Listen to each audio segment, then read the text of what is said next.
Nabi bercerita, riwayat daripada Abu Hurairah, kanat Banu Israel yaghtasiluna uratan. Orang-orang Bani Israel dulu ni, termasuk zaman Nabi Musa, dia orang ni dulu mandi telanjang. Bukan koboi dalam toilet sendiri-sendiri seorang-seorang, dah. Ramai-ramai. Jamaah. Tuan-tuan pernah masuk sauna? Malaysia ni banyak. Tapi kita ni jenis sauna pakai towel. Luar negara mana ada towel? Ustaz, dia orang ni tak malu ke Ustaz? Mana nak malunya? Bagi dia.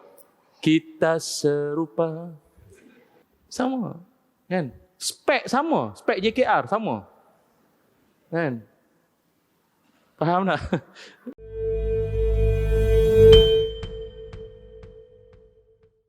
Assalamualaikum warahmatullahi wabarakatuh. Seringkali kita mengungkapkan persoalan, adakah kita ini benar-benar berada di akhir zaman? Sama ada kita terima ataupun tidak, memang kita telah pun berada di akhir zaman. Apakah buktinya kita berada di akhir zaman? Surah Muhammad ayat 18. Surah Muhammad ayat 18, yang mana Allah Subhanahu wa taala berfirman, A'udzu billahi minasyaitonir rajim.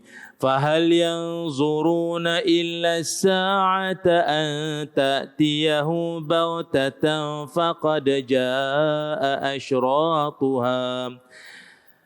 Kalau ada di kalangan orang-orang yang ingkar masih tak nak terima ingatan dari Allah, maka tidak ada lagi yang mereka tunggu melainkan saat kiamat akan datang secara tiba-tiba dan mengejut.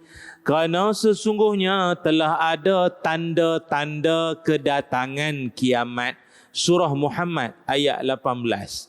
Jadi, kalau Allah sendiri telah pun sebut bahawa dunia ini akan ada penamat penghujung yang disebut sebagai kiamat, dan sebelum datangnya kiamat dia akan ada tanda-tanda terlebih dahulu.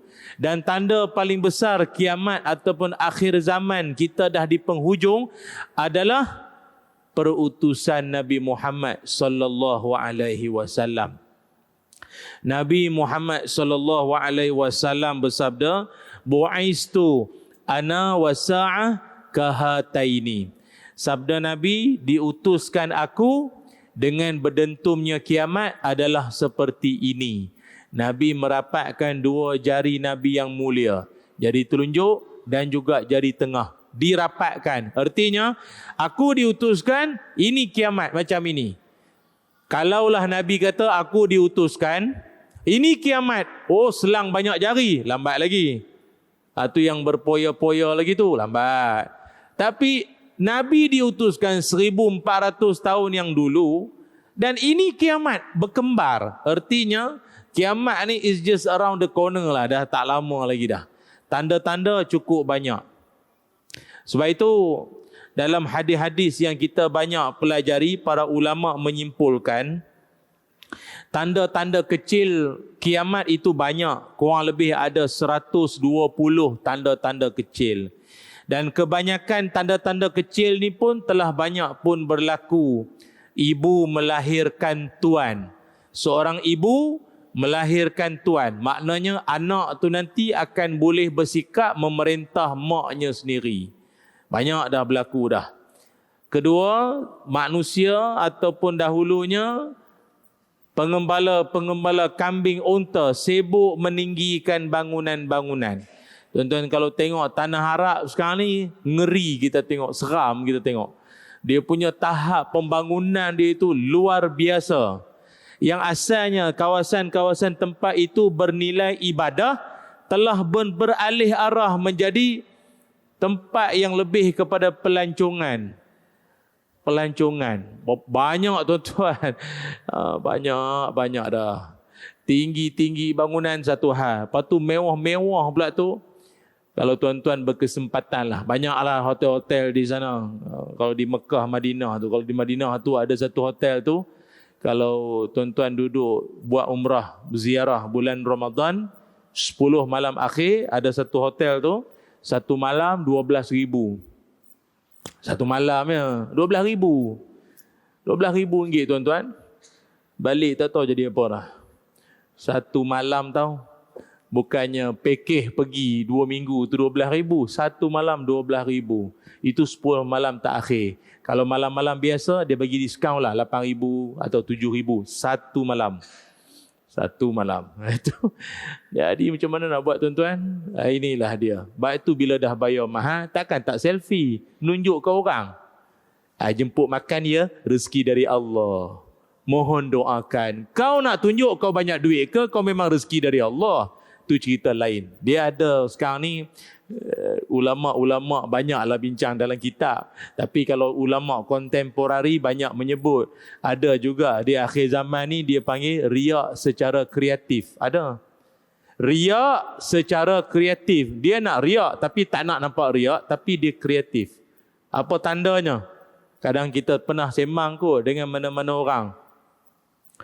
Kita tanya dia, abang anak ni adik-beradik berapa orang? Oh, adik-beradik saya ramai Ustaz, ada 7 orang. Oh, 7 orang Tapi biasalah Ustaz, dalam 7 orang tu, saya bukan nak kata lah, mak pun harap saya je. Memang saya je lah kan. Saya pendapatan gaji bukan banyak pun, tapi saya je lah. Hantar mak, uruskan mak. Ya, saya bukan nak kata. Engkau katalah tu. Riak secara kreatif. Kenapa perlu jatuh ke orang? Kenapa perlu buruk ke adik-beradik yang lain di hadapan orang yang tak pernah kenal keluarga sendiri? Nah itu, syaitan ni terror tuan-tuan. Dia tahu dah kita orang masjid. Dia tak kacau puak-puak yang memang grup dia. Ini yang nak jadi baik-baik ni semua. Oh, engkau baik cara itu, aku kacau engkau cara itu supaya engkau pun terjerumus sama juga. Riak secara kreatif. Kita tanya masjid ni cantik dengan kipas besar atas kepala. Indah, sedap, kapet baru, sedap semua. Oh, hebat masjid. Tengok ahli jawatan kuasa, program-program, catat organisasi, program, wah, takwim, semua hebat. Kita pun tanya, oh, bagus ni masjid nampak aktif ni, bagus ni. Tanda-tanda calon-calon dapat masjid cemerlang contoh ni. Alhamdulillah lah Ustaz, doa-doa lah Ustaz. Ujung tahun ni kita nak buat karnival. Kita buat karnival, maulid Nabi semua besar-besar lah. Kita panggil Habib, panggil itu ini. Oh, bagus. Tahniah. Buat. Itulah Ustaz. Ustaz doa lah Ustaz ya. Moga-moga kami ni, yalah kalau, bukan nak kata lah, kalau nak harap AJK lepas.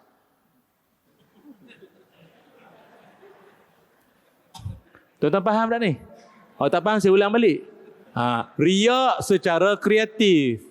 Engkau dah buat semua dah bagus, sudahlah. Kenapa nak kena condemn orang?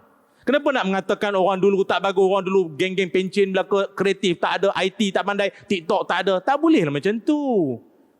Ini yang Allah nak ajar, Nabi nak ajar, buat amal, soleh itu secara solid.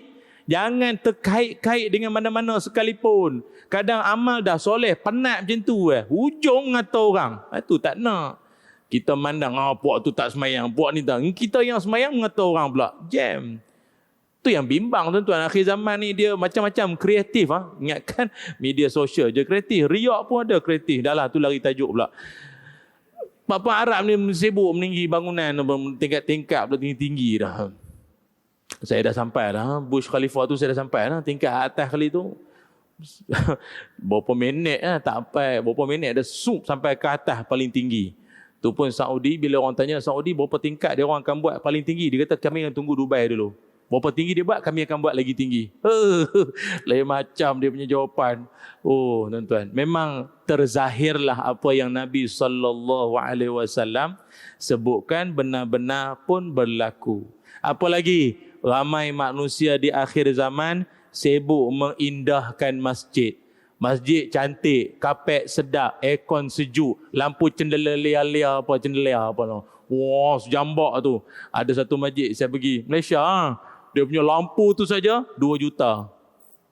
Lampu saja tahu 2 juta. Orang? Tapi Alhamdulillah masa saya datang tu ramai. Okey lah. Tapi tak sampailah 2 juta orang. Tapi semua datang sibuk tengok lampu pada saya. Dah lah kita tak puas handsome, tengok lampu pula lagi. Lampu 2 juta tuan-tuan. Ya Allah, akhir zaman tu tuan. Tak apalah dia kata ini tujuan nak menarik orang. Tak apalah. Masing-masing lah. Dia ada kemampuan, dia buat cara dia. Tapi janganlah sampai faktor utamanya nak mengimarah itu terabai. Akhir zaman juga memperlihatkan, kata Nabi SAW, golongan perempuan ataupun wanita itu lebih ramai daripada lelaki. Sampai satu keadaan nanti ni seorang lelaki bersamaan dengan 50 perempuan. Ramai. Tambahan pula sekarang tuan-tuan, kita di Malaysia ini dibuat kajian purata rakyat Malaysia punya umur adalah 78 tahun. Daripada 78 tahun tu pula, kebanyakan lelaki umur 72 tahun itu kebanyakan lah. 72. Perempuan boleh cecah sampai 75. Maknanya memang lelaki banyak meninggal dulu dah berbanding perempuan, dan ibu tunggal lah banyak. Jadi tuan-tuan, kalau ada ibu tunggal ni banyak, kadang macam-macam hal boleh jadi. Jadi siapakah yang nak membela nasib ibu tunggal kalau bukan tuan-tuan semua? Betul tak? Angguk tak berani. Memang tak lah. Akhir zaman tu. Ni yang kita bimbang ni. Pandai ngatur orang. Dan banyak lagi tuan-tuan. Banyak. Ni kalau saya cerita dengan tuan-tuan pun nampak muka bimbang. Berkerut cerita akhir zaman ni. Kalau dalam hadis yang lain, Nabi SAW, ini akhir-akhir zaman ni pun banyak juga orang duk bincang isu tentang Imam Mahdi. Imam Mahdi ni tuan-tuan, ya Allah, punyalah. Kita ni, sebab tu kalau belajar tentang hadis-hadis fitan ataupun hadis akhir zaman, fitnah akhir zaman, kita tak akan menggelabah dalam isu ini.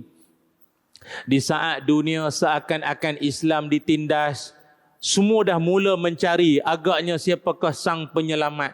Manakah Imam Mahdi yang disebut-sebut dulu, mana-mana. Oh, ramailah pakat mengaku Imam Mahdi sekarang ni. Saya pun bahaya tuan-tuan, bukannya apa. Dah mengaku. Engkau imam masjid, engkau tak kenal.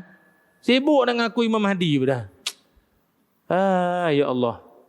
Dalam hadis banyak Nabi sebut. Ni saya sebut sikit-sikit lah.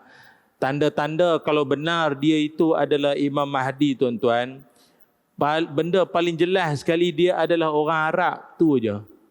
Dahlah dia orang Arab. Dia adalah keturunan daripada Nabi Muhammad SAW. Confirm hidung mancung. Hidung mancung. Kalau macam jambu air dibelah dua, kau tak payah mengaku lah Imam Mahdi. Kau jadi Imam Asar, sudahlah. Itu kena pesan. Ingat. Dan dia juga adalah seorang yang usianya antara 30 sampai 40 tahun. Dan dia juga adalah seorang yang sangat tak inginkan jawatan dan kekuasaan. Dia tak nak pun, tapi dia dipilih. Dan namanya juga yuwati usmuhu ismi. Kata Nabi Muhammad SAW, nama dia sama dengan nama aku. Nama ayah dia pun sama dengan nama ayah aku. Muhammad bin Abdullah. Itu. Nama dia sama. Muhammad bin Abdullah. Pun ada orang mengaku, ya saya pun sama. Hidung mancung, saya pun Muhammad. Pun bin Abdullah juga. Okey. Dan dia juga adalah seorang yang akan dibai'ah di Kaabah. Kalau seorang tu dia tiba-tiba dia mengaku depan pintu Maidin, something wrong. Saya ni Imam Mahdi tuan-tuan. Memang kena tangkap lah tu. Tak boleh. Dia bai'ah, dia mesti di depan Kaabah. Dan banyak lagi lah. Sebab kita sebut ni bukan apa. Ajaran sesat banyak sekarang ni. Ya Allah. Pening kepala tuan-tuan. Dah lah pening.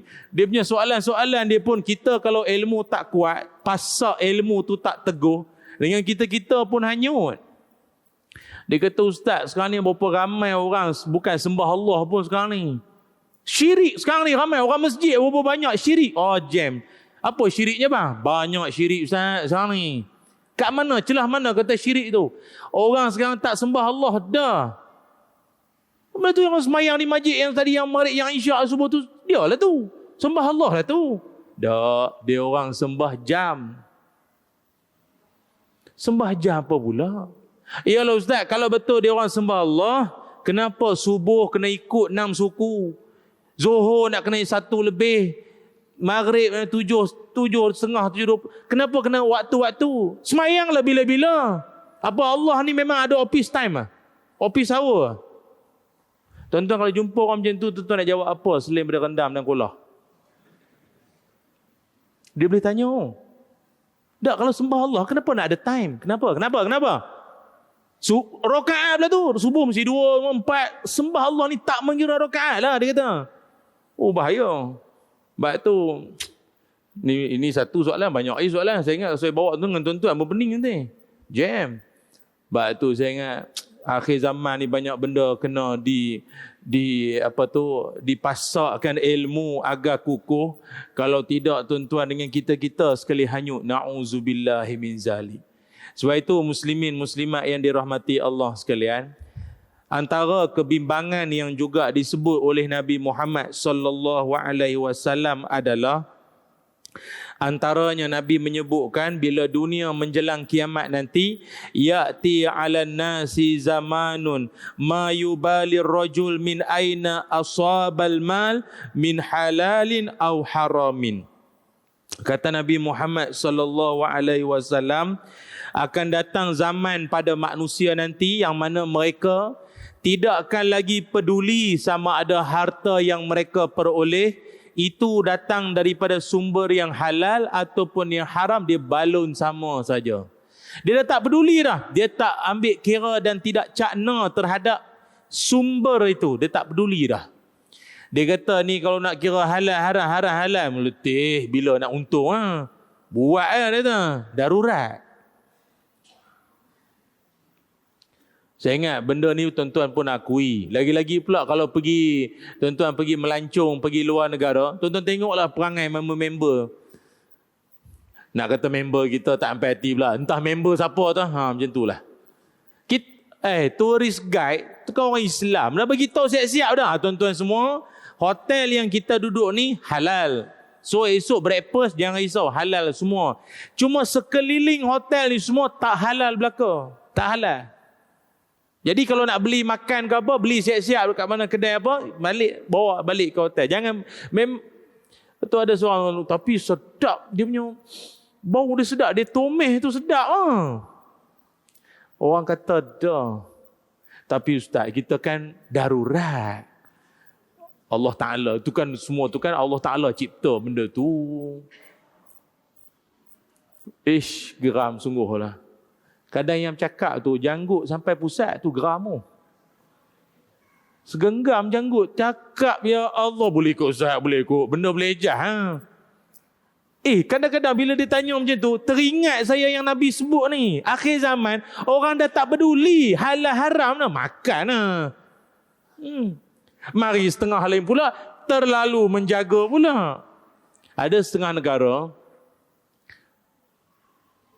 dia walaupun contoh makanan tu makanan yang biasanya familiar dengan orang non-Muslim, tapi ada logo halal daripada jabatan agama tu, bolehlah makan. Ada logo halal tu, boleh makan.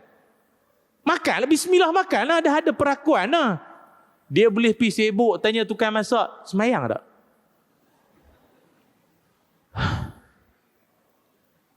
Ada setengah melampau sangat. Ada setengah ringan-ringan sangat. Tapi saya ingat yang puak ringan ni lagi banyak. Lagi banyak.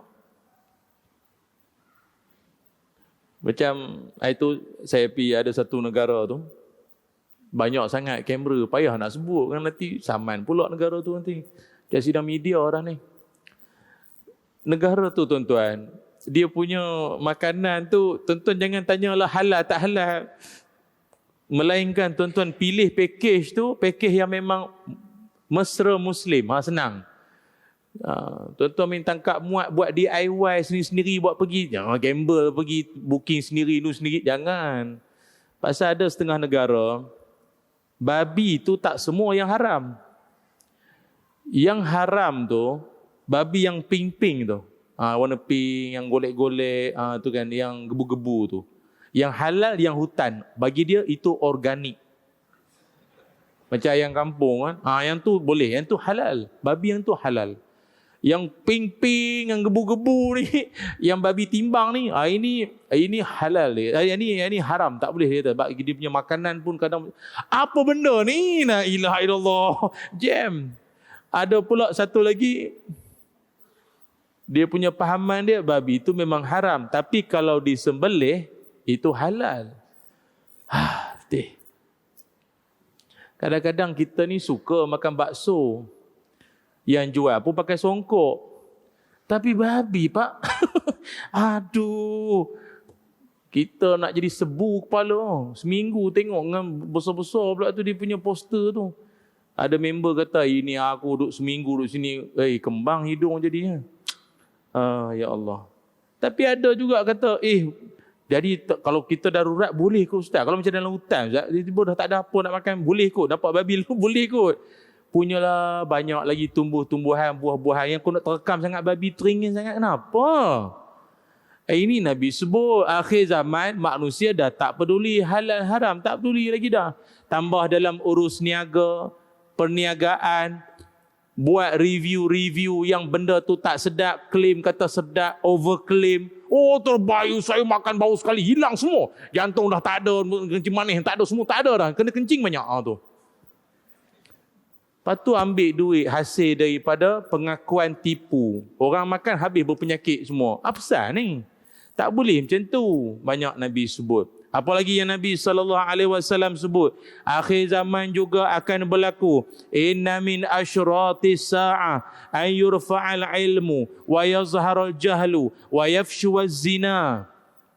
Nabi SAW sebut tanda-tanda dunia menjelang kiamat juga. Ilmu akan diangkat. Apa makna ilmu itu diangkat? Iaitu biqabdil ulama, iaitu Allah mematikan para alim ulama.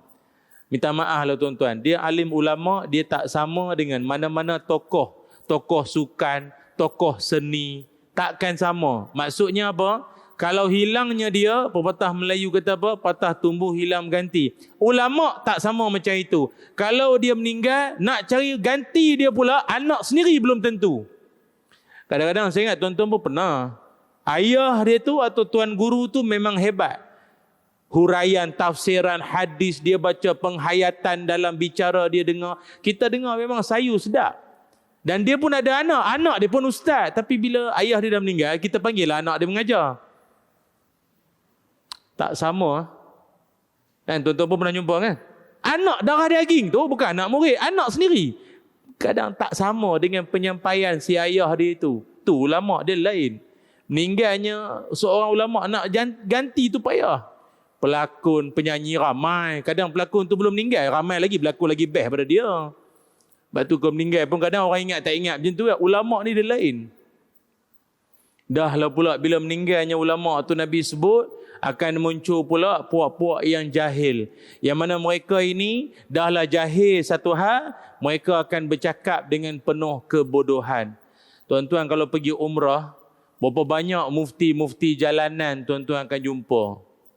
Tahu mufti jalanan. Tuan-tuan tanya, dia takkan senyap, dia akan jawab dengan penuh kebodohan. Jawab, dia menjawab. Bahaya tuan-tuan. Tak kira Melayu ke Arab, sama je. Itu. Lagi apa Nabi sebut? Ilmu itu diangkat. Wa yazharul jahlu, terzahirnya kebodohan. Berapa banyak tuan-tuan? Dulu orang bodoh susah nak detect dia ni bodoh tak bodoh. Tapi sekarang bukanlah kita kata senang, tapi macam tak payah nak sibuk-sibuk cari. Senang nak tahu siapa yang bodoh. Menerusi percakapan, komen di Facebook. Ingatkan cerdik sangat, muka handsome. Cakap-cakap dia itu penuh kebodohan. Saya ni walaupun tak pakai tudung, setahun 20 kali pergi umrah. Saya ni walaupun seksi macam ni, saya menyumbang untuk 10 buah masjid. Setiap masjid 100,000 saya bagi. Yang pakai tudung ada bagi sedekah. Tuan-tuan, macam mana? Okey ke? Dia kata dia pakai seksi, tapi dia banyak menyumbang untuk masjid. Yang tak seksi bagi apa? RM10 pun ungkit. Cakap tu, nampak tak? Ini Nabi sebut. Kebodohan akan terzahir. Baik itu bahasa budak-budak sekarang, bodoh itu memang percuma. Tapi jangan ambil semua. Tinggallah orang lain sikit. Semua dia nak ambil. Tak faham Kena ada TikTok ni baru faham. Kenapa sekarang ni ramai orang kencing manis? Sebab dia makan duit haram. Astaghfirullahalazim. Siapa makan Panadol masuk neraka. Yang cakap ni pula follower bukan sikit, 1000 orang. Tuan-tuan faham tak? Kena ada TikTok lah tuan-tuan. Kita tak faham lah, tak sampai lah. Cakap apa benda ni? Ini kita bimbang akhir zaman. Kalau dia bercakap dalam nada yang sunyi, tak ada siapa bagi sokongan, tak ada yang like, tak ada yang... Ramai pula mengikut, menyetujui pula tu. Allah. Dia orang kalau dah terpesong dengan pahaman yang salah, nak tarik balik bukan senang. Dulu di Malaysia kita, masa tu musim-musim PKP lah, orang pakai duduk rumah kan. Kita kan heboh dengan satu ajaran mimpi. Ajaran mimpi kan. Perempuan. Seorang perempuan, dia selalu buat live, cerita mimpi-mimpi apa akan jadi tu kan. Dan akhirnya, dia dah pun dimurnikan akidah dia, kembali ke pakai jalan lah. Follower dia tak ramai manalah. Saya dengar-dengar dalam Telegram, dekat mana-mana pun ada dalam 1,000 orang lah. 2,000, 3,000. Tok gurunya itu dah insaf dah. Anak murid dia masih berpegang lagi. Tuan-tuan faham tak maksud saya? Orang kalau terlajak perahu, terlajak jalan, tersilap langkah, boleh tarik balik. Tersilap pahaman akidah, nak tarik balik, payah. Dulu ada satu ajaran yang sama juga, kurang lebih pahaman kod mimpi, mempercayai turun pada langit, belajar betapa di gua. Tok guru dia insaf dah. Dan siap tok guru dia buat statement dengan anak-anak murid semua. Kita yang saya ajar selama ni semuanya tak betul. Jadi marilah kita kembali. Tahu dia orang cakap apa? Yang bercakap ni adalah syaitan. Guru kami yang sebenar sudah berada di syurga. Astaghfirullah. Nampak tuan-tuan? Macam mana nak buat? Sebab itulah kita syukur pada Allah Ta'ala. Kita Malaysia ada JAKIM, ada Jabatan Agama. Selangor kita ada JAIS.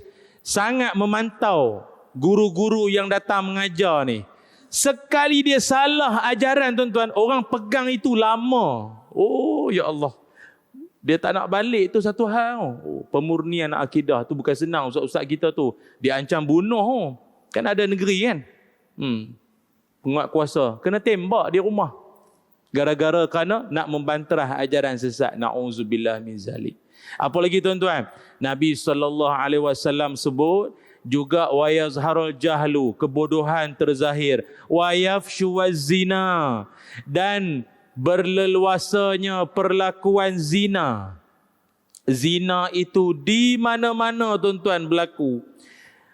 Ada statistik yang saya dapat ni pun agak tak up to date lah yang masa terkini. Tapi dahulunya saya pernah dapat satu dapatan ni, jumlah ini pun membimbangkan kita.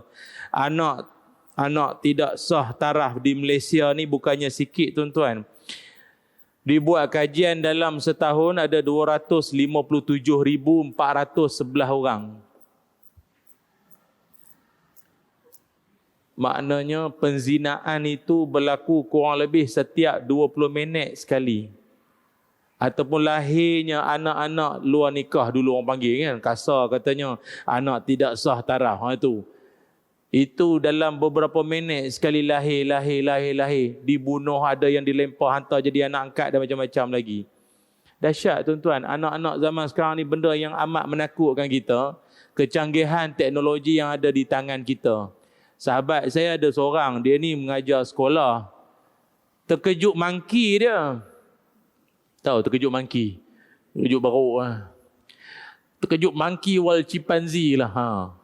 Terkejut sungguh-sungguh. Dia buat spot check. Sebab dia dapat laporan, ada budak sekolah rendah, ada bawa rokok. Laporan sampai. Jadi dia buat spot check. Dapatlah rokok tu. Tapi Tuhan nak tunjuk, rokok dapat, handphone pun dapat.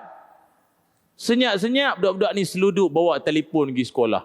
Tapi sebagai guru kan, telefon ni dia ada rasa sikit lah. Apa ada sebab bawa pergi sekolah.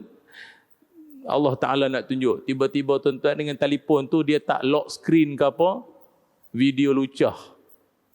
Video lucah tu pula ditonton beramai-ramai. Ditanya budak tu, mana dapat video ni? Abang bagi. Nanti dulu, abang dapat mana? Abang share dalam grup Telegram family kami adik-beradik. Tuan-tuan tahu budak tu dia jawab apa? Dia 3. Tengok video lucah, ramai-ramai tau, berjamaah dia kata. Kalau seorang pahala 1, ramai 27. Tu semayang. Tuan-tuan, benda tu boleh akses sekarang ni sampai ke telefon. Dia duduk dalam bilik, dia belajar online, kunci pintu, kita apa pun tak tahu. Adik buat apa? Ada kelas online. Online apa? Online apa? Pukul 11 malam. Cikgu tak reti tidur. Munajat ke apa? Oh, tuan-tuan tolonglah. Masing-masing anak-anak kena pantau. Takut kita. Takut. Lagi pula kawan saya dulu, dia buat tangkapan malam tahun baru ke Valentine ke apa macam tu lah. Di hotel-hotel bajet. Dia masuk satu hotel, dapat laporan lah. Tak ada laporan kesaman nanti. Sebab ada, ni lah budak-budak motor ni apa. Pecah pintu bilik tu. Tengok budak lelaki tu dalam bilik dengan seluar pendek atas katil. Budak perempuan tu lari pergi toilet. Penguatkuasa ni tanya, ni dah kahwin belum ni? Dah kahwin? Soalan. Kau dah kahwin, takkanlah boleh pecah pintu bilik. Tapi tanya tu bagi nak, ni je, nak gertak lah. Budak lelaki tu jawab, belum kahwin tapi insya-Allah. Berani lah jawab. Belum kahwin tapi insya-Allah dengan seluar pendek steady. Aduh, kau ni. Pakai baju. Balai. Yang perempuan tu pakai baju. Tuan-tuan tahu budak lelaki tu pakai baju, dia pakai baju apa? Dia pakai jubah. Dia pergi ambil jubah putih, dia sarung. Bukan jubah, serban lagi. Kawan sini, ni planet mana datang ni? Budak perempuan tu kan jubah hitam, tudung labuh, bukan tudung siakap bawal jenahak tu, bukan, memang tudung bulat, tudung labuh. Tuan-tuan tahu budak-budak ni datang daripada mana? Dia budak tahfiz. Dia sekolah tahfiz. Rupa dia orang ni bukan tahfiz petang tadi baru daftar sekolah ke apa. Ini dah berjuzuk dalam kepala ni. Quran di dada dah. Kawan saya nampak, ya Allah ada pula. Kalau geng budak-budak motor ni, left ustaz, tu biasa dah. Dia spesies lagu tu memang dalam senarai. Ini, apa benda ni budak-budak ni? Rupa dia orang dah lama berwhatsapp, bervideo call. Geram, tak tahan dah. Nak dalam sekolah tak boleh jumpa. Tu saya ingat lah, guru saya ajar. Kita ni ilmu bila makin tinggi, setan yang datang tu pangkat lagi besar. Budak-budak tu ngapal Quran. Setan dia, setiap orang ni ada setan dia. Penceramah ada setan dia. Orang masjid pun ada. Tu imam ada setan dia. Semua ada masing-masing. Ada setan belakang. Cuma pangkat lah. N17, 44, 52 jusa. Dia ikut tak lah. Oh malam ni dapat ilmu baru. Ilmu lagi upgrade. Lagi setan datang lagi. Lagi besar punya pangkat. Dahsyat tu. Quran dalam dada, la ilaha illallah. Takkanlah masa nampak perempuan tu auzubillahi minasyaitonir rajim, takkan tak terlintas tak. Dia lagi kuat datang. Kawan saya pula, dia pula pakai t-shirt. T-shirt pula tak nampak macam ustaz lah. Seluar jeans semua. Dia tangkap orang pakai jubah. Masa turun hotel tu orang confused. Ni siapa tangkap? Macam terbalik. Ya Allah. Sebab itu saya selalu berpesan di mana-mana. Anak-anak kita masuk sekolah agama bagus. Belajar di institusi agama bagus. Tetapi itu bukan jaminan dia akan terselamat daripada fitnah akhir zaman. Kita ikhtiar. Hujung sudahnya ketentuan Allah juga dan kekuatan iman anak kita itu. Sebab itu malam ini saya akan kongsikan kepada tuan-tuan semua, apakah benteng iman seseorang dikala dunia yang sangat mencabar, anak-anak yang dijauh dari pemerhatian mak bapak di asrama di luar negara, apakah benteng iman untuk anak-anak kita dalam suasana di akhir zaman yang tak terbendung oleh kita lah. Sebab perkara ini pun disebut oleh para ulama sendiri. Dalam hadis pun Nabi ada sebut. Nabi mengumpamakan, aku ini adalah umpama seperti seorang yang menghalang. Seseorang yang cuba nak halang binatang-binatang kecil serangga kecil yang terbang pergi ke api. Kan? Yang ada binatang-binatang kecil, kalau ni apa hujan ke apa kan, ke katu, apa kan suruh pergi ke lampu. Binatang-binatang kecil tu semua nak pergi ke api. Jadi aku ini, kata Nabi, umpama orang yang nak halang binatang tu, janganlah pergi. Memanglah nampak cantik, terang benderang cahayanya. Engkau kalau pergi, kau tak kembali dah, mati nanti. Hancur. Jadi aku ni cuba nak halang lah. Nak halang. Tapi itulah manusia akhir zaman. Halang ke atas, dia mari ke bawah. Halang ke bawah, dia mari ke atas. Nak juga ke kehancuran tu. Pesan dah yang itu haram. Ya Allah, kacau bini orang, suami orang, benda-benda macam tu meruntuh, meroboh keluar rumah tangga keluarga. Nak juga ke arah itu. Penyundur, tak tahulah apa istilah apa. Nak juga, kenapa? Orang kata apa? Tahulah, dulu ada kempen tentang minuman haram ni, arak ke apa ni, tak faham lah. Kalau cerita rakan-rakan kita non-Muslim tu, cerita lain lah. Ni orang Islam sendiri pun ada, ya Allah. Tuan-tuan tahu tak? Dalam dunia ni, minuman yang haram ada berapa?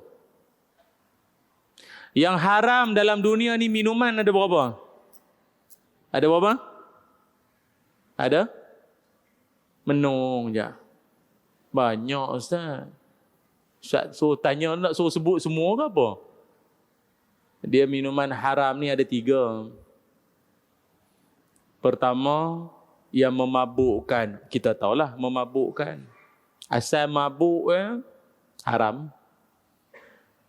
Yang keduanya, racun. Walaupun dia minuman, tapi kalau dia racun, tak boleh. Air bateri, walaupun tuan-tuan bubuh laici, tak boleh minum. Haram . Yang ketiga, air apa? Air najis. Air longkang tu, walaupun tuan-tuan letak cincau, haram minum. Letak straw apa tu? Kan? Ada ulama tambah lagi satu. Air yang haram, air apa? Air curi. Ini masjid bagi untuk saya tu. Ni saya punya. Contoh, semua dah risau Allah baru nak ambil berkat, dia kata janganlah. Air curi. Walaupun cok halal jakim, tapi kalau diperoleh dengan cara curi, haram. Dalam dunia ni 4 je air yang haram. Halal? Yang halal. Punyalah banyak, tuan-tuan, kalau pergi mamak ke apa. Ya Allah, tebal buku. Ujung ke ujung. Budak tunggu ambil order. Bila pakcik nak order?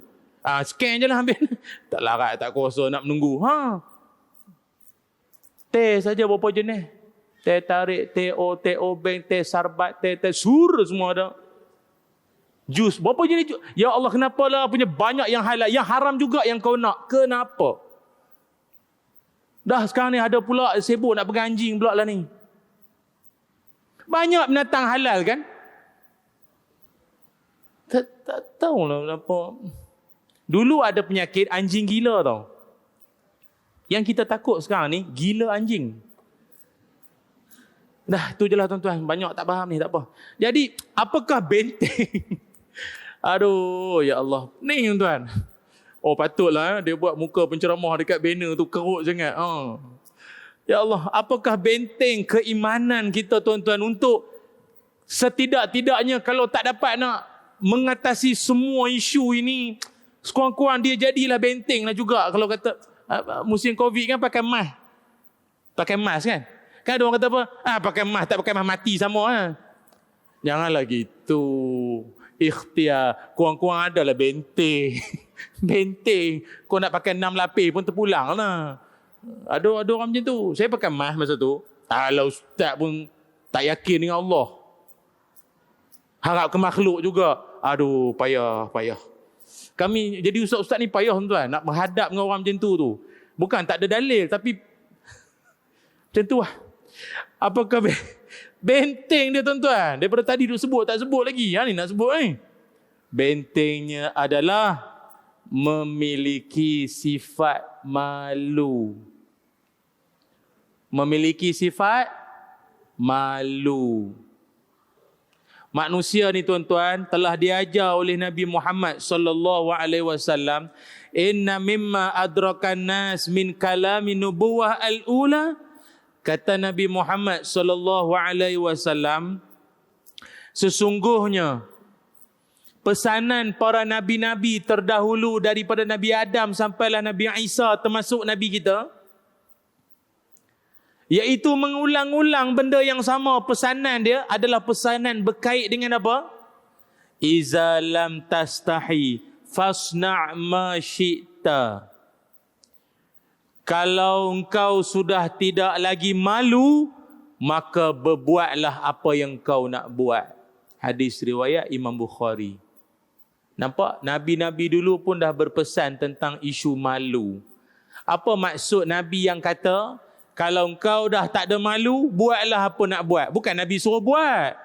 Nabi nak bagi gambaran, seseorang kalau rasa malu dah tak ada, berapa banyak benda jahat, dia akan buat. Malu tak ada. Orang kalau ada malu, rasuah tak akan ambil. Didakwa, dihadapkan, itu cerita lain. Belum buat, baru terlintas pun tak gamak nak buat. Malu. Orang kalau ada malu, tak tergamak nak maki hamun, mengutuk orang. Pasal dia tahu dia pun tak setara mana nak mengatur orang.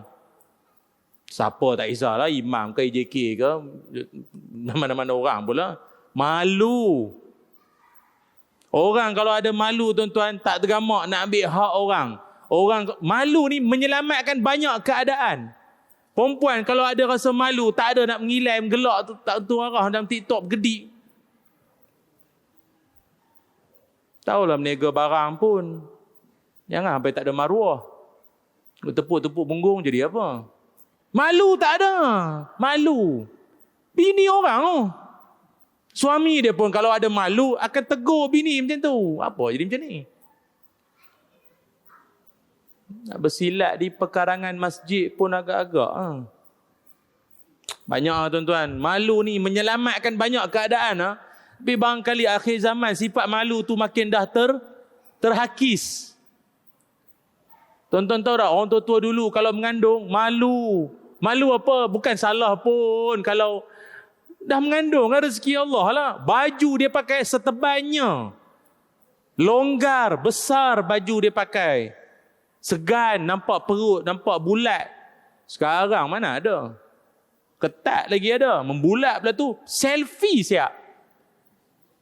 Dah 6 bulan ya. Mohon doakan. Gambar perut. Suami dia sebelah. Sama juga tinggi perut. Agak-agak siapa beranak lagi dulu ya. Kau boleh buat lawak. Aduh hai. Semua benda nak tunjuk orang. Perut macam tu pun nak tunjuk. Malu malu. Tuan-tuan, maaf tuan-tuan. Hari ni ramai sangat marah mengamuk dengan Zionis Israel ni. Tuan-tuan tahu tak, perangai tak malu ni, puak-puak tu dah buat lama dah. Perangai apa? Perangai tak tahu malu. Dia orang dah buat dah lama. Cuma kita yang lalai. Dia orang dah lama buat, cuma kita yang lalai. Macam itulah. Tuan-tuan tahu tak? Dulu zaman Nabi Musa alaihi salam, Nabi Muhammad sallallahu alaihi wasallam cerita. Nabi bercerita, riwayat daripada Abu Hurairah, kanat Banu Israel yaghtasiluna uratan. Orang-orang Bani Israel dulu ni, termasuk zaman Nabi Musa, dia orang ni dulu mandi telanjang. Bukan koboi dalam toilet sendiri-sendiri seorang-seorang dah. Ramai-ramai. Jamaah.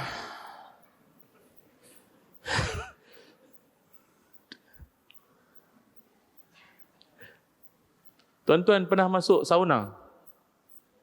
Tak payah poyo lah tuan-tuan. Nak angguk tak angguk. Lem muka. Kan aku angguk kan kantoi pula.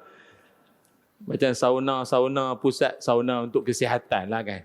Yang elok, yang patuh syariah ni. Malaysia ni banyak. Tapi kita ni jenis sauna pakai towel. Pakai towel kan? Duduk ramai-ramai lelaki-lelaki duduk, congok tu. Luar negara mana ada towel? Ustaz, dia orang ni tak malu ke Ustaz? Mana nak malunya? Bagi dia. Kita serupa. Sama. Kan? Spek sama. Spek JKR sama. Kan? Faham tak? Kan? Twin, double twin ke apa tak tahulah. Kan? Ya, kita sama lah. Dia macam tengok benda tu, macam tengok siku, tengok jari. Itu lah. Dah benda tu dah jadi biasa. Yang terkejut nak tengok ni pasal tak pernah nampak. Dia orang dah biasa. Baik tu kalau di luar negara, siap ada pantai yang diharamkan. Mamnu' haram untuk berpakaian. Tak boleh, kena tanggal semua. Tua muda sama lah. Bayanglah tua buruk benar nampak. Masuk. Di Malaysia ni saya tak pasti, tapi ada orang kata ada. Dah tak payah carilah tuan-tuan, social location pula teruk. Orang masjid tanya social location. Luar negara banyak, luar negara memang banyak. Tapi perangai-perangai tak tahu malu ni telah pun dipelopori oleh puak-puak ni dulu, Bani Israel ni dulu. Sampai tahap dalam ramai-ramai duk mandi telanjang tu yang tak join Nabi Musa. Sampai dia orang tuduh Nabi Musa tu ada penyakit kelamin. Musa tu kalau sihat sangat dia punya tu dia tak mandi yang kita. Dia punya tu ada penyakit tu. Bayanglah tuan-tuan, pendakwah zaman dulu. Dalam seluar pun dia orang bincang dalam grup. Sekarang kalau ustaz penceramah sampai lambat sembang dalam grup tu benda biasa. Dalam seluar tu dia orang bincang dalam grup. Ya Allah, teruklah siapalah admin tu. Sampai tahulah kan kisah di hujung, tahu kan? Lain kali Allah Ta'ala nak tunjukkan kekuasaan Allah, maka Allah Ta'ala ketika itu Nabi Musa tengah mandi, batu yang tempat Nabi Musa sangkutkan pakaian semua tu, mau lari baju Nabi Musa. Nabi Musa kejar sambil tutup ni lah dengan kain lah, tutup. Tapi berlari lintas kawasan puak-puak yang tengah marilah bergoyang, betul lah. Tak tahu lagu apa kan, ramai-ramai duduk tu. Lalu tu terselak sikit, nampak Nabi Musa punya. Dalam ramai-ramai dia orang tu nampak. Sampai dia orang kata apa? Sampai dia orang kata ada setengahnya mengatakan bahawa selama ini wallahi ma bi Musa min ba'sin, demi Allah Musa tak seperti yang kita dakwa selama ini. Dia punya tu sihat walafiat, elok pun. Dalam setengah riwayat lain kata, demi Allah Musa punya lagi handsome dari kita punya. Sampai macam tu lah dia orang bincang, tak malu. Jadi marilah kita ambil iktibar tuan-tuan. Nak jadi manusia yang insya-Allah iman kita dibentengi dengan malu. Malu bukan sekadar sifat makhluk. Tidak keterlaluan kita sebut. Allah juga bersifat malu. Allah pun ada malu. Bagaimanakah malunya Allah Subhanahu wa taala itu? Dalam satu hadis Nabi Muhammad sallallahu alaihi wasallam, Nabi menyebutkan innallaha azza wa jalla hayyun sittirun yuhibbul haya wa satra fa idza ightasala ahadukum falyastatir. Sungguhnya Allah Ta'ala itu maha malu dan maha menutupi. Allah cinta kepada sifat malu dan tertutup. Atau dalam hadis atau dalam riwayat yang lain Nabi sebut Allah malu kepada hamba-hambanya yang menadah tangan doa, lalu Allah tidak perkenankan. Allah malu terhadap orang yang menadah tangan dan tak dimakbulkan. Allah malu. Artinya tadah tangan itu pun Allah akan makbulkan.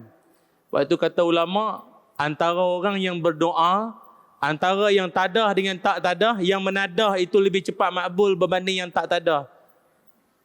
Nabi sebut yang menadah tu Allah malu. Hamba aku minta takkan tak bagi kot, bagus dia ni. Bagi. Ataupun dalam hadis yang saya sebutkan tadi ini, Allah malu dan Allah cinta kepada sifat malu dan tertutup. Kalau ada di kalangan kalian mandi, maka tutuplah dirinya. Dia sebab Allah Ta'ala dan Nabi ajar supaya Walaupun sendirian nak kena tutup, bukannya apa. Walaupun dalam bilik hotel tu kita seorang, tak payah dah membulat sangat dalam bilik tu. Sebab kita ni yang kita tak nampak makhluk yang sedia-sedia ni ya. Cleaner tak ada, orang hotel tak ada, memang dalam bilik tu seorang. Tapi makhluk yang tak nampak ni yang kita bimbang ni.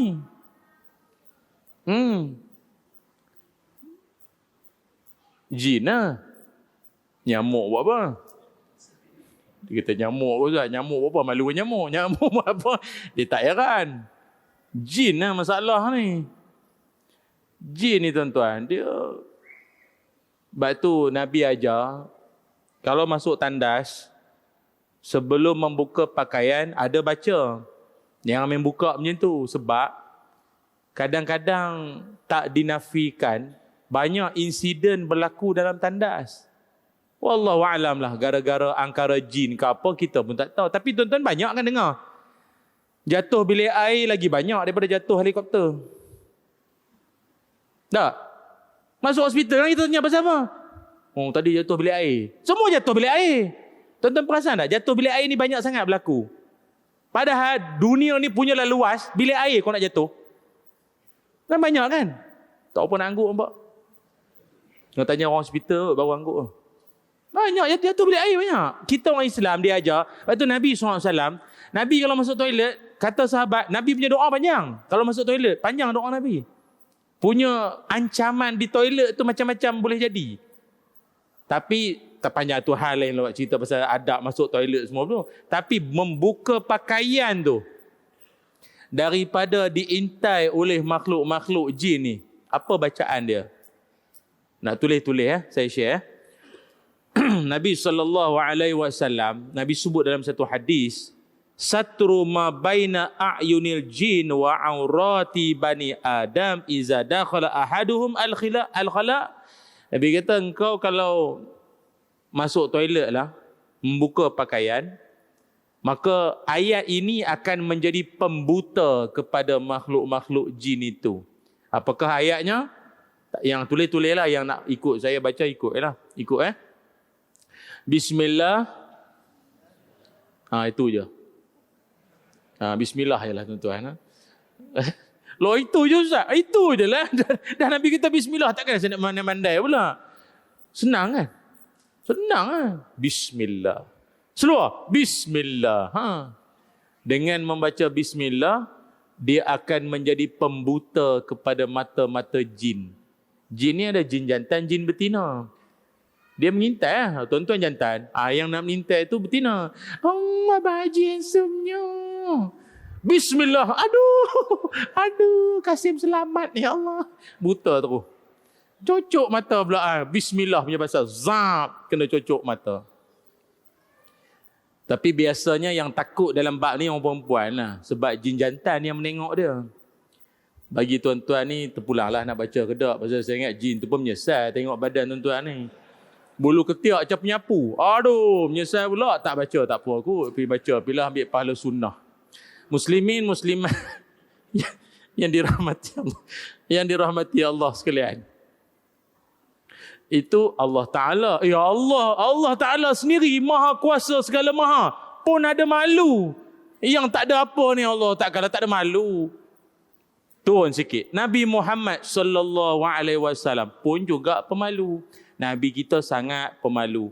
Kata Abu Sa'id Al-Khudri radhiyallahu an, kana Rasulullah sallallahu alaihi wasallam ashadda haya min al-'idhra fi khidriha.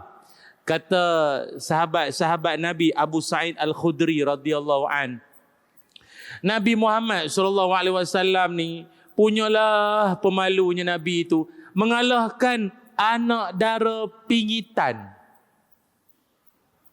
Dia kalau bahasa-bahasa ni sedap kita dengar. Pemalunya Nabi itu mengalahkan anak dara pingitan. Atau gadis pingitan. Apa makna anak dara gadis pingitan? Pingitan ni kan istilah orang dulu-dulu. Kalau anak dara tu nak menikah, biasanya dia akan duduk di rumah, tak keluar tak ke mana, duduk di rumah dengan pakai rempah apa di badan tu semua, tak jumpa dengan bakal tu. Supaya nanti bila jumpa tu ada rindu sama dendam. Ini malam, esok kenuri malam boleh bincang dengan catering, mak andam semua. Tak ada manis ha. Pergi bincang pula naik kereta sekali. Orang dulu dia jaga. Pingitan. Dia duduk kepung dalam rumah. Tak bagi pergi mana-mana. Tempah kat kahwin pun sekali. Macam mana? Dia ada malu. Nabi lebih daripada anak dara pengit. Allahu Akbar. Tak dibayanglah pemalunya Nabi sallallahu alaihi wasallam. Nak cakap tak berani. Cakap pun cakap yang perlu-perlu sahaja. Alangkah mulianya umat Muhammad kalau semuanya ada perisai malu dalam diri. Pengantin hari ini mana nak ada malu dah tuan-tuan. Cameraman tu dia boleh arah. Yang arah tu bukan pengantin lelaki, perempuan. Bayar mahal. Tegak. Melintang sikit. Tuan-tuan tahu tak, nenek-nenek kita dulu, mak-mak kita dulu, cuba tengok gambar pengantin dia orang dulu. Semua monyok. Macam kahwin kena paksa. Betul tak? Tak tengok kamera. Banyak tak tengok kamera. Gambar kuning-kuning tu kan. Mana tengok kamera mana tak tengok. Taklah ada setengah zaman tu tak bertudung lagi kan. Dengan bercabang. Pengantin sekarang. Steady yo. Tambah dulu pula akad nikah perempuan dalam bilik Dulu kan. Tengok video-video lama dulu. Perempuan dalam bilik akad nikah. Sekarang kat luar dah. Tu takut satu orang nanti duduk sebelah tu imam. Cepat imam lambat Banyak tanya lepas tu ni. Ya Allah. Lepas tu pula malu dah tak ada. Akad nikah dalam masjid. Baguslah nak ambil barakah masjid. Adab dalam masjid tak jaga. Kawan saya ramai imam-imam duduk cerita. Dia kata kadang tu ada pengantin tu. Tak tahulah dia orang ni semayang apa. Tahiyyatul masjid ke apa. Rasa baru tadi bersalam batal. Dah semayang. Lepas tu semayang. Pengantin lelaki tu yang best tau. Dia kata, Ustaz, dalam masjid ni, Ustaz, kiblat mana?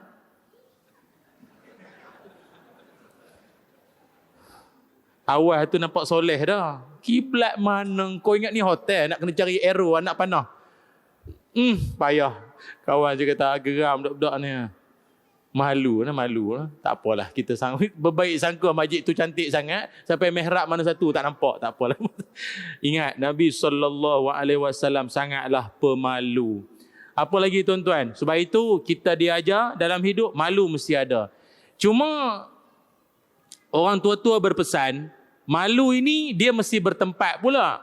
Malu kena bertempat. Kata orang tua-tua, takut biar bersebab, malu biar bertempat. Tu kena ingat. Pemalu semua benda. Suruh jadi imam malu, suruh pegang jawatan kuasa malu, suruh cakap malu.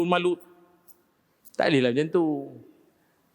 Tambahan pula, kita sama sekali jangan malu khusus dalam bab apa? Dalam bab menuntut ilmu. Kata para alim ulama, la yanalul ilma mustahyi wal mustakbir. Ilmu susah nak diperoleh pada dua orang. Maknanya dua orang ini ilmu payah nak dapat. Siapa? Pertama mustakbir. Apa mustakbir? Orang sombong. Jenis mari duduk menengok kita usap janggut. Dia kalau usap janggut, betul ada janggut tak apa. Ni janggut tak ada tapi usap tu kita takut tu. Dia tengok kita kecil atas bawah. Seram kita tengok gaya nak ni. Lepas tu bila buka soalan, Ustaz nak tanya sikit. Silakan. Ustaz, apa hukum kalau seorang tu dia beram, kita pun okey, bagus soalan. Kita pun jawab. Selesai kita jawab, tahu dia kata apa? Betul. Cuma kena tambah sikit dah tadi tu. Ada dalil tak berapa kemas. Wow, dia mau tunjuk. Saya pernah kena tuan-tuan, depan-depan orang semua. Tapi kita pun fahamlah, manusia ni macam-macam. Tapi kata ulama, orang kalau datang dengan perasaan sombong, dia balik tak akan dapat ilmu. Dia takkan dapat ilmu. Kedua, ulama kata orang tak akan dapat ilmu. Siapa? Mustahyi. Orang yang sangat pemalu. Jenis kalau masuk majlis ilmu, sibuk mempersila ke orang. Sila. Afdal. Sibuk mempersila orang ke depan. Dia nak belakang-belakang. Tapi tuan-tuan yang belakang tu saya faham lambat datang, tak apa. Balik kerja lewat, tak apa. Bukan tak nak ke depan. Saya tahu ramai nak ke depan. Tak faham, tak apalah. Jadi sebab itu dia orang kalau malu, ilmu payah dapat. Sebab itu kalau tengok di kalangan sahabat-sahabat Nabi pun, ada setengah-setengah soalan-soalan yang kita kalau dengar, tergamak ke nak tanya soalan macam tu. Tak, sahabat Nabi ilmu tak ada malu, direct tanya. Apa contoh soalan? Pernah di zaman Nabi SAW dulu, ada orang tanya pada Nabi SAW, riwayat daripada Sayyidatina Aisyah, ada seorang tu dia tanya kepada Nabi, dia kata, "Ya Rasulullah, saya ada member, saya ada sahabat." Itu biasa. Dia nak tanya, tapi dia kata orang yang tanya. "Ya Rasul, saya ada member, saya ada kawan. Kawan saya ni, dia dan isteri dia, hubungan suami isteri lah. Aktiviti co-curriculum, pendidikan jasmani." Faham tuan-tuan? Ni banyak budak bawah umur ni, orang balik tanya pula nanti. Jadi, masa dia orang tengah bersama suami isteri itu, ketika nak menghabiskan pusingan balapan ke Ustaz? Orang cakap pusingan tu lah, orang kahwin faham lah. Dan ketika itu, suaminya itu mengeluarkan air maninya di luar. Itu dipanggil sebagai azal. Azal, mengeluarkan air mani itu di luar. Maka adakah dia perlu mandi? Mandi wajib lah. Dia kena mandi tak? Sahabat ni tanya Nabi. Patut soalan macam tu PM tepi lah. Berdepan. Segan kan benda-benda macam tu? Tak. Dalam ilmu, jangan malu. Kalau tidak, hidup dalam kejahilan nanti. Dia tanya direct. Maka Nabi SAW, Nabi tuan-tuan sebagai guru, mentor, murabbi, Nabi punya jawapan cukup hebat. Bagi kita barangkali mungkin Nabi akan, apa soalan? Tanya belakang-belakang, depan ramai orang ni. Masa tu Aisyah sebelah. Aisyah kat sebelah. Dia sedap benda-benda ni memang man to man. Ni sebab ada Aisyah buat kopi jap. Soalan ni belakang ni hal lelaki ni. Tak. Dengan Aisyah duduk di sebelah, sebab yang riwayat hadis ni Aisyah. Aisyah dengar. Kata Nabi SAW, "Inni la fa'alu zalika ana wa hazihi summa taghtasilu." Kata Nabi Muhammad SAW, sesungguhnya aku dan wanita ini, aku dan Aisyah, aku dan perempuan ini pun buat benda yang sama.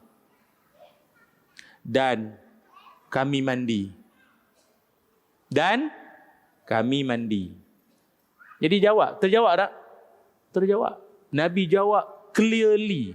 Begitu jelas, terang bersuluh. Tak ada nak lindung-lindung. Yang tanya pun secara tak ada malu tu, tepi dulu. Nabi jawab pun tak ada malu dah. Sebab ni ilmu. Kalau tidak bahaya tuan-tuan masyarakat kita. Tapi jangan pula hal-hal mentang-mentang kalau dah kata ilmu, maknanya Ustaz, cerita dalam kelambu ni bolehlah kot nak bincang-bincang depan. Selagi dia atas dasar ilmu, tak ada masalah. Jangan lain pada itu. Macam sekarang ni saya pun tak tahulah apa pahaman pula sekarang ni. Duk mempromosikan alat apa ni, kuat-kuat nak kuat apa ni. Benda-benda nak menguat batin apa pula ni. Dalam YouTube pun ada, Facebook. Lalu pula tu. Abang dah tak kuat kenapa abang tak guna minyak ini? Minyak ni bagus. Mana Ustaz tahu? Dia lalu bro. Bro pula tuan-tuan. Dia lalu. Geram lah. Kita nak dengar ceramah Ustaz Abu Somad ke Ustaz. Tak tahu. Kalau setakat lalu iklan, tuan-tuan marilah menyumbang pembinaan masjid. Okey lagi. Ini benda-benda macam tu lalu. Yang cakap tu, dulu saya ingat, yang cakap tu muka blur, tutup mata. Tak ada sekarang, depan-depan lah. Laki pun ada. Abang-abang luar sana, tak payah mengaku hero lah. Kalau setakat 5-6 minit. Astaghfirullah, cakap. Ya Allah. Dah, ni saya sajalah sebut tuan-tuan. Benda ini Nabi dah sebut.